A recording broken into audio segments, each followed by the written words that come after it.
Jalen Catalon commits to Texas, and are we sure the Longhorns are ready for the SEC? Because You are Locked On Longhorns, your daily podcast on the Texas Longhorns. Part of the Locked On Podcast Network, your team every day.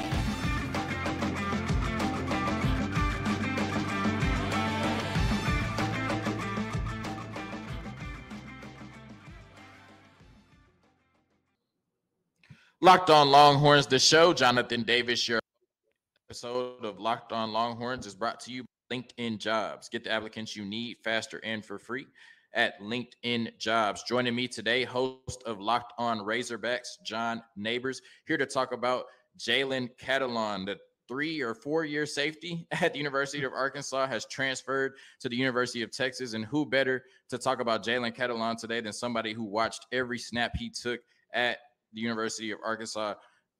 John, what do you like about Jalen Catalon, and what do you believe the Longhorns are getting in the safety from Mansfield Legacy?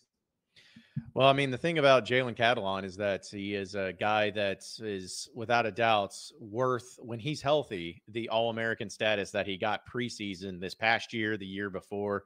And he's hard-hitting. He's not a very tall safety. You know, that's what I know. A lot of people will look and see his size because he's only about 5'9", 5'10".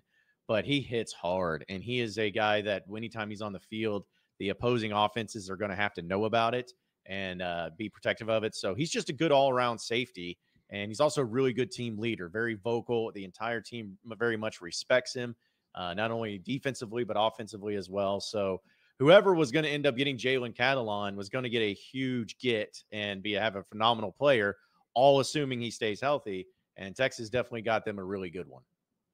What do you think went into his decision to transfer from the University of Arkansas? I mean, that's kind of the question for almost all these transfers. It seems like, you know, like the decision and all of that. My guess is like there's a lot of things that played into it. Sam Pittman actually came out in a press conference after it was announced that Jalen Catalon was entering into the transfer portal that he believes he just wanted a fresh start. He had been at Arkansas for 4 years, and in his last 2 seasons, he got hurt in the beginning part of the year, was out for the year, and then this past year got hurt in the very first game of the season and was out for the year. So you're talking about 2 separate season-ending injuries that he had over the past 2 seasons, and he wanted just to have a fresh start. That's what Sam Pittman said. I would believe, just like so many of these other things, especially with players like that, I think maybe some type of NIL type of deal was kind of in place, whether it was, I'm not saying with Texas specifically, but I think that going into the portal, it's kind of just seeing, all right, who are my suitors? What kind of is my value here and everything. So I think it may have been a little mixed of all of that together. And for Jalen Catalon to be moving on to Texas, it makes sense. I mean, he's a great player, and obviously he's got a lot of connections to different schools that he was visiting and attending. But I think that it's more just he needing to try something different after being out for 2 years at Arkansas. Yeah, like I said, you've watched every snap that Jalen Catalon took at the University of Arkansas. Do you have a favorite play or favorite moment from him that comes to mind? Oh, man, there's a lot of them. But I would say probably the Georgia game in 2020, actually in COVID year, where Arkansas was given the great benefits and honor of playing 10 straight SEC games where Georgia and Florida got added to their already tough schedule. And Arkansas opened up in Sam Pittman's first year against Georgia, and it was at home. And Catalon had a lot of great plays, hard hits too. I mean, just like ones that are bone-chilling type of hits. And I think that was really where he was establishing himself, that he can go up against anybody in college football. But I also loved the fact against Ole Miss later that year, and when Lane Kiffin and Matt Corral came to town, Matt Corral threw 6 interceptions in that game. And Jalen Catalon was a recipient of one of them, and it was a pick 6, where it was just a great break on the ball. Matt Corral didn't even see him, and he just steps right in front of the receiver without breaking stride, just sprints all the way to the end zone for a pick 6. So he's just he's got a great head on his shoulders when it comes to understanding football and being able to be a ball hawking safety while also being hard hitting too. He's a guy that immediately makes your team better. Again, all assuming he's healthy, because I mean, being gone for 2 years and having 2 season-ending injuries only makes you a little bit gun shy, no matter who it is. But if he's healthy, he's going to be making a lot of plays like that for Texas. Yeah, and you mentioned, what he can do if he's fully healthy.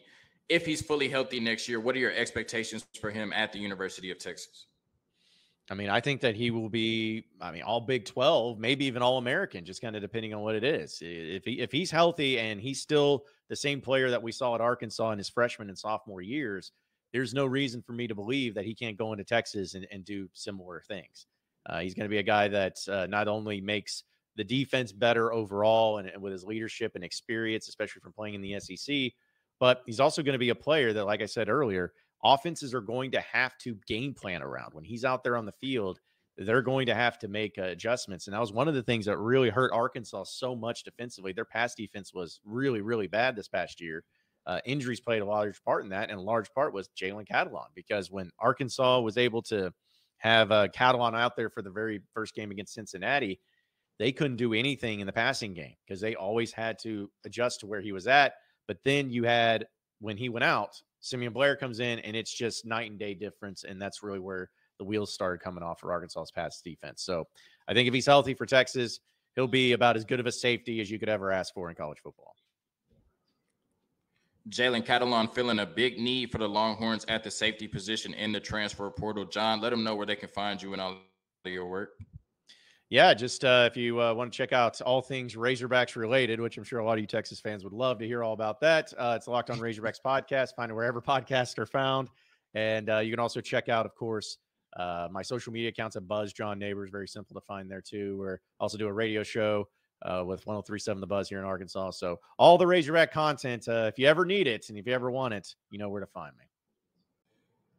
That was John Nabors telling us everything we need to know about Jalen Catalon, our Locked On Razorbacks host. Next, we're going to have a word from Built Bar, and then we're going to talk about, is Texas really ready for the SEC? Because Georgia just put it on TCU. Wow. If you're hungry and you need a snack, looking for a delicious treat, but don't want all of the fat and calories, then you got to try a Built Bar. We just got through the holidays, and I know my goal is to eat a little bit healthier this year. If you're like me, where you want to eat healthier but don't want to compromise taste, then, man, I've got just the thing for you. You got to try Built.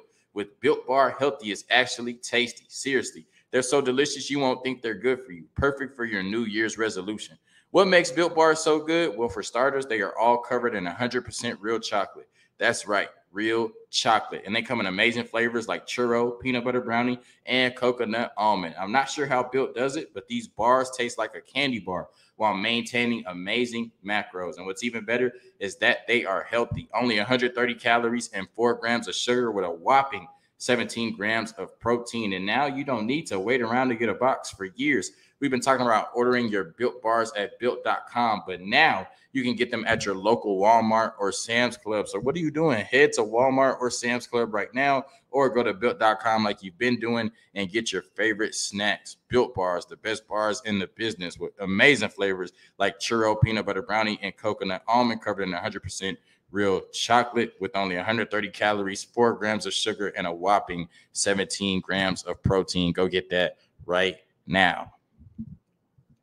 So on November 12th, I live in Houston, for people that don't know.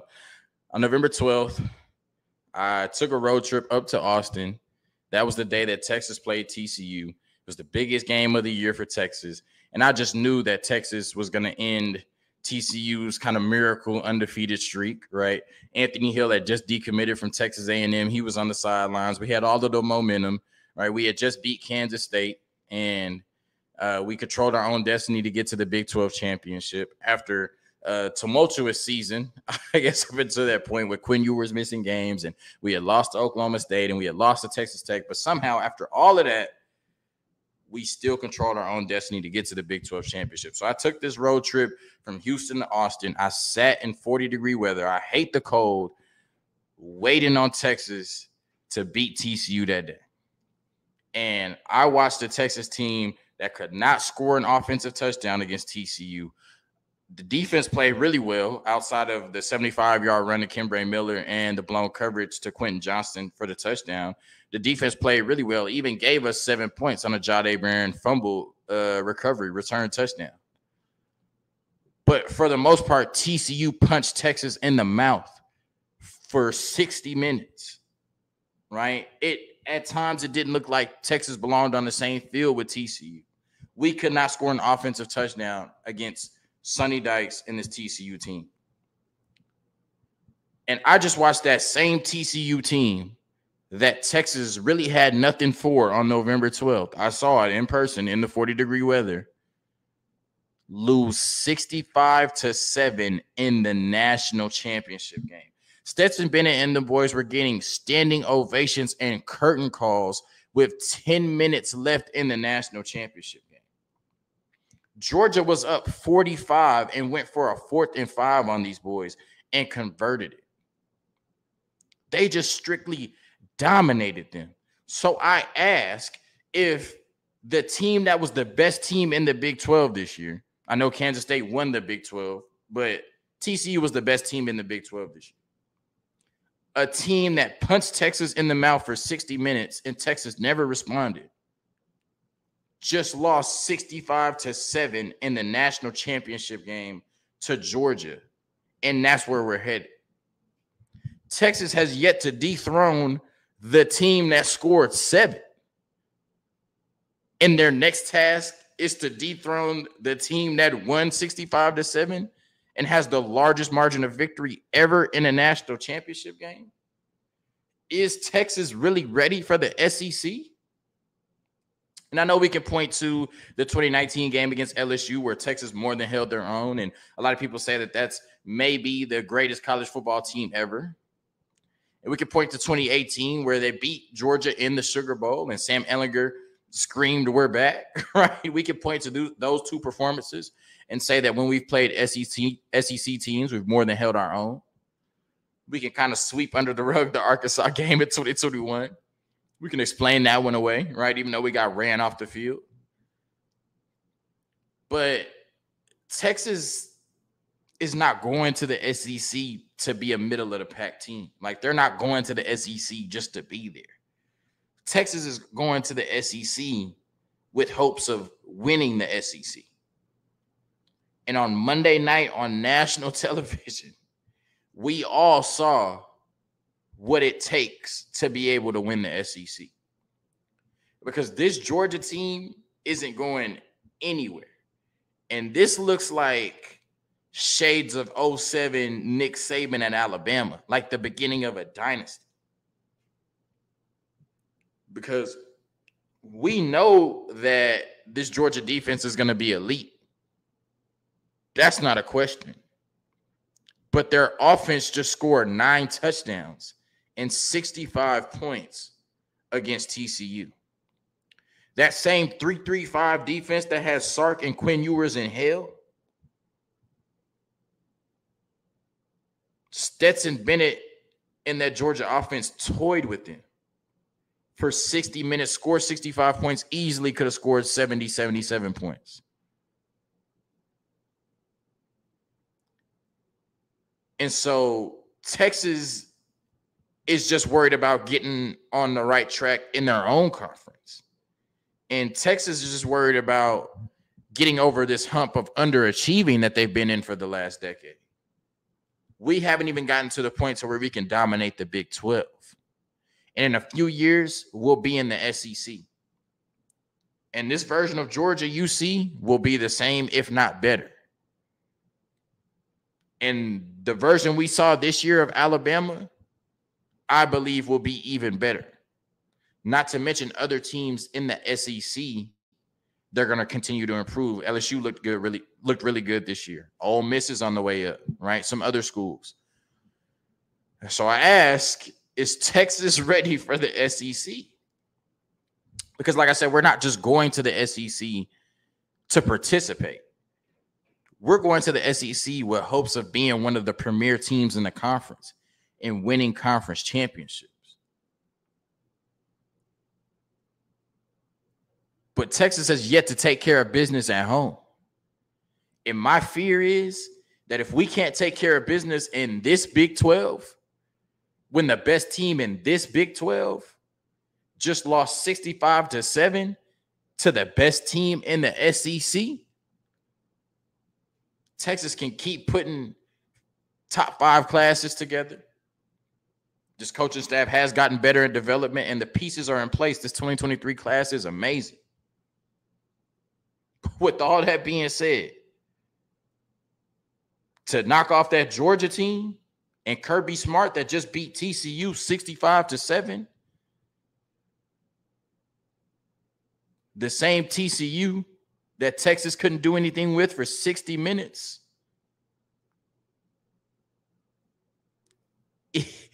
Even the most burnt orange die-hard Kool-Aid drinkers got to admit, we got a long way to go, Longhorn Nation.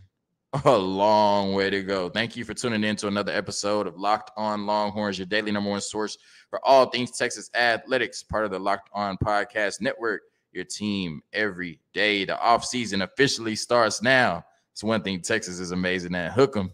Peace.